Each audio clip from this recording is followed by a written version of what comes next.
Hey guys, I'm back. We have factored. We have taken the square root. We even did the quadratic formula.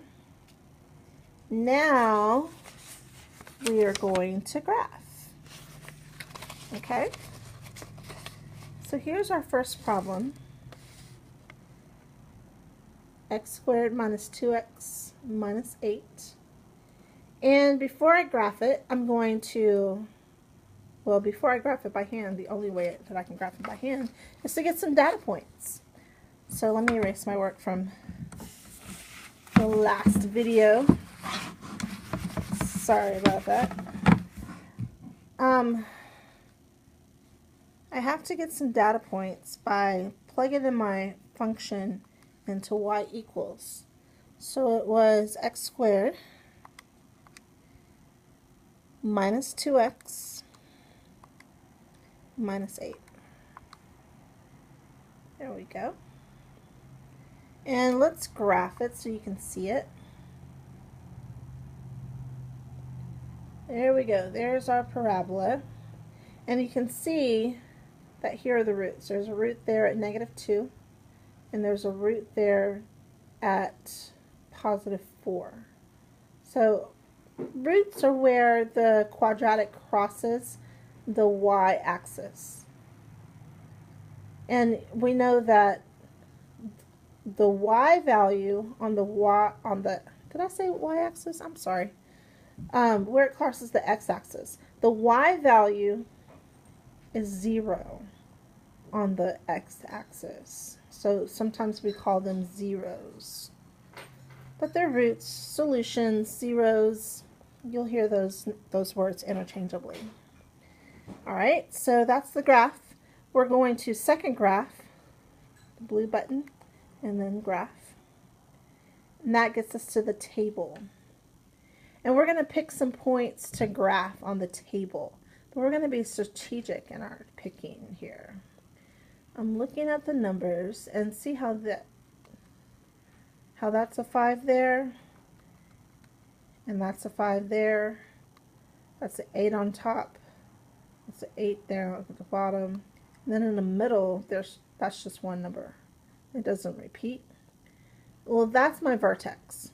So I'm definitely going to use that point. And I want to do some points around the vertex. So I can even go up a little bit. I can start at 0. Let's go ahead and start at 0. So here are the points that we're going to use. Make a T-chart. That'll work. There, T-chart.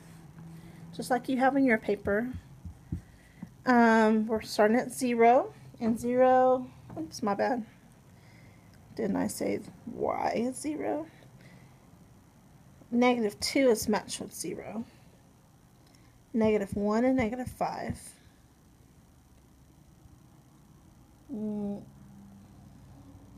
0 and -8. 1 and 9, that's my vertex. The vertex is either the lowest point of the graph or the highest point of the graph. It's a little blurry. There we go. 1 and -9, 2 and -8, and 4 and 0. Okay. We went with the zeros because those are our roots. And I like to go, I like to include the roots and the vertex in the parabola, in the graphing. So let's go over and graph. Here is, let's see, there's center. Am I going to have enough room? No. Let's zoom in a little bit. We're going to turn this. Okay. Here's my center. That's 0, 0 right there. Okay. We have -2 and 0. -1 and -5.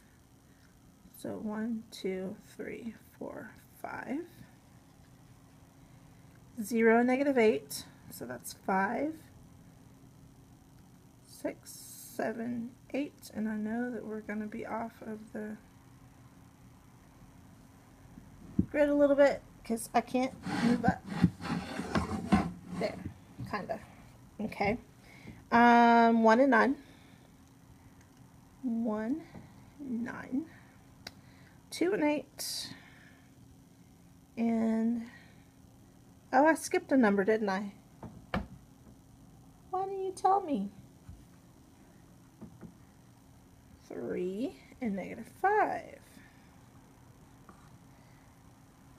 3 and -5. You can see the symmetry in the parabola. Symmetry is where you can draw a line down the center and it's the same on both sides. Well, you can see the symmetry in the parabola too, just like in the human body. 4 and 0.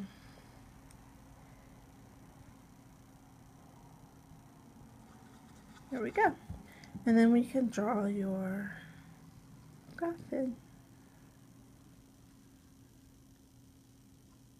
There we go. That's our parabola. And we can even put arrows on the end because we know that it keeps on going forever and ever and ever and ever. Okay? So this is what we did. We plugged in our parabola or our function into y equals. We looked at it and then we hit second graph to get to the table of values. We look for where there's symmetry. The easiest thing to do is look for the zeros. There's a 0 here, and there's a 0 there. And then we graph those points.